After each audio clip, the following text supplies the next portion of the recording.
Hi everyone, it's Kerri with Feng Shui Pathways. We're talking all month about clutter and how it affects you and how to release some of it.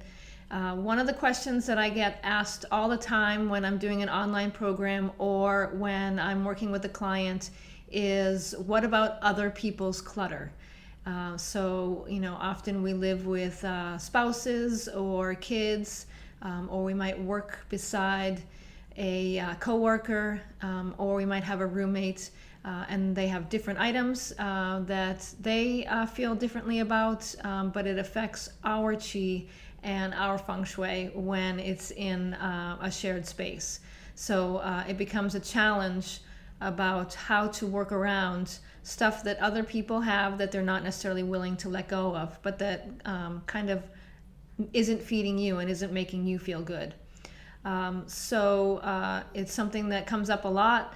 And the first answer I give people is something that most of them don't want to hear, and that is to ignore it and focus on whatever you can focus on. So the most important thing is to focus on your stuff and the energy of the things that you have, and releasing whatever isn't serving you anymore.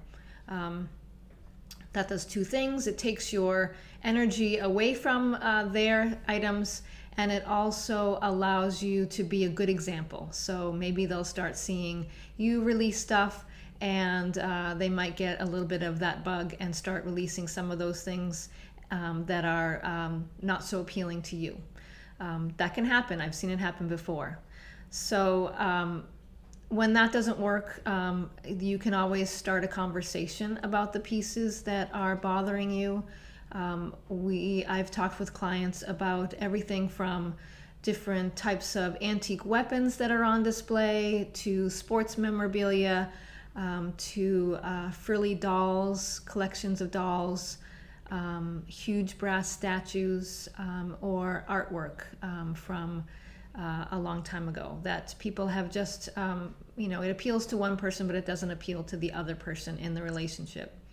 So by starting a conversation, you can talk about the piece or the pieces.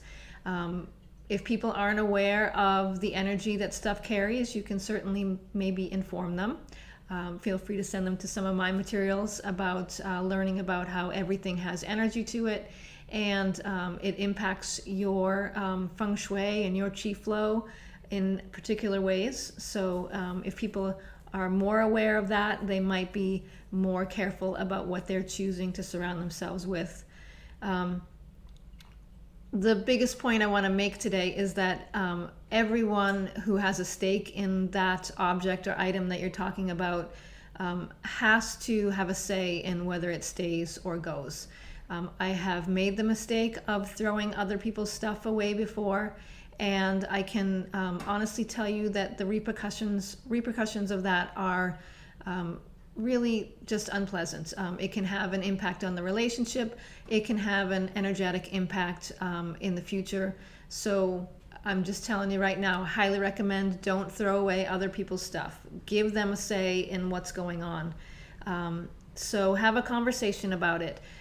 Tell them how you feel about the particular item or items and how it's affecting you, and ask them about their relationship with the item. How does it make them feel? What is it about the piece that makes them want to keep it around?